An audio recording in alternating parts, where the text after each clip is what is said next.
Quédate en la casa, que en La Iguana nos quedamos contigo para informarte.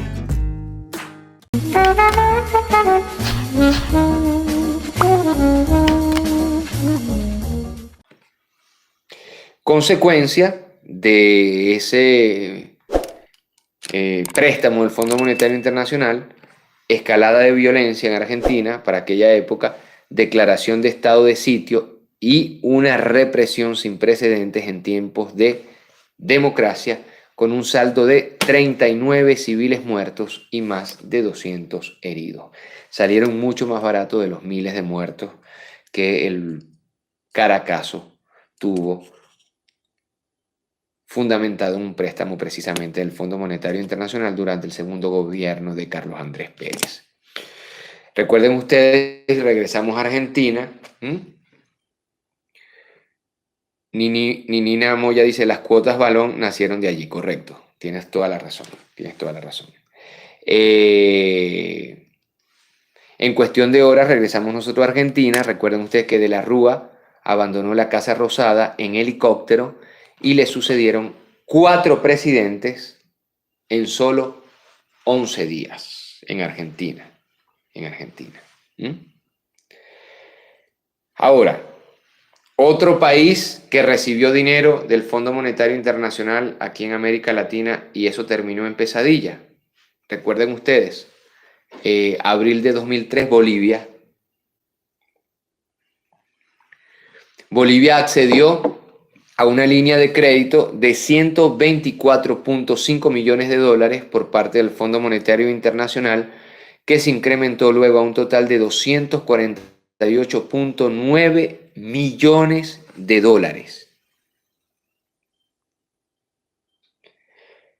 Aplicando una serie de medidas económicas de austeridad, más la privatización de varios recursos estatales, el gobierno de la época, el gobierno de Ignacio Sánchez de Lozada, intentó avanzar en un plan para exportar gas a Estados Unidos a través de Chile, y esto catalizó protestas que tuvieron su punto más álgido en octubre, cuando 63 personas murieron en la ciudad del Alto en medio de la represión de las fuerzas de seguridad.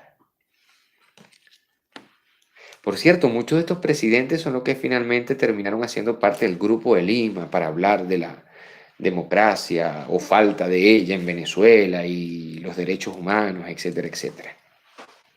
La historia es fundamental para entendernos. Otro país latinoamericano que sufrió la pesadilla del Fondo Monetario Internacional, Ecuador.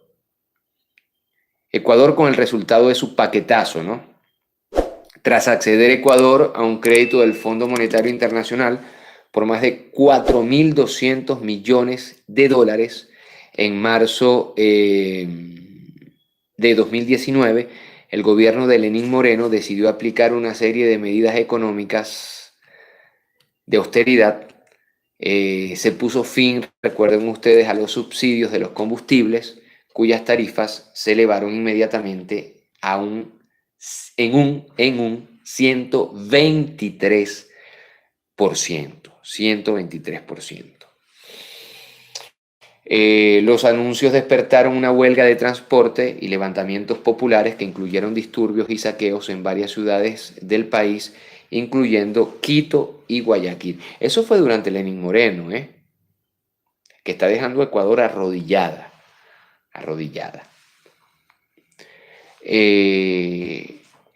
No puede haber un buen resultado para los pueblos luego de un acuerdo con el Fondo Monetario Internacional, pues como dice el historiador argentino Leandro Morgenfeld, el Fondo Monetario Internacional, sobre todo en los últimos 25 a 30 años, fue el instrumento de defensa de los intereses de las grandes corporaciones de Estados Unidos y los países del G7, especialmente los europeos.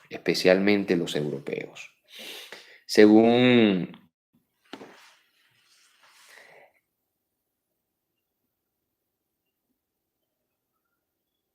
Mongerfeld, el historiador que estamos citando, un factor común en las economías de la región que recurren al Fondo Monetario Internacional es que, a pesar de obtener millonarias sumas de dinero, terminan con problemas de liquidez, lo que permite inferir que la asistencia financiera no cumple los objetivos o bien termina en otros destinos.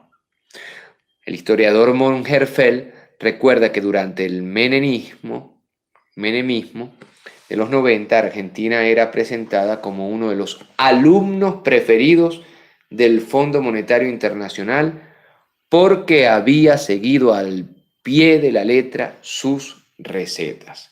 Por eso, cuando el Fondo Monetario Internacional aplaude a un país, cuando el Banco Mundial aplaude a un país latinoamericano, cuando la Unión Europea o los Estados Unidos aplauden a un país de la región, señoras y señores, hay que tener miedo, porque después vienen los recortes sociales, el desempleo, más impuestos y evidentemente la salida del pueblo a la calle y, desgraciadamente, represiones por aquellos que ya tienen miles de millones de dólares en sus manos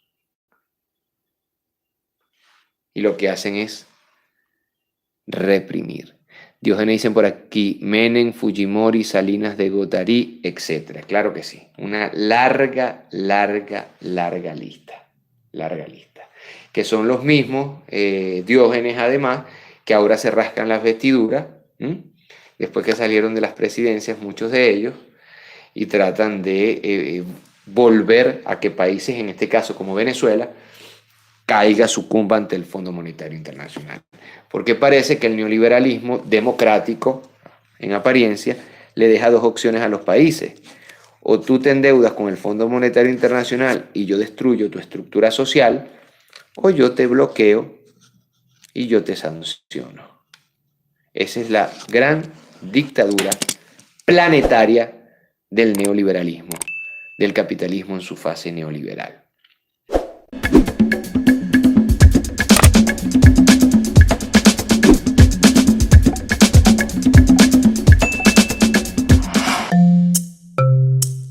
Laiguana.tv, la verdad hecha tendencia.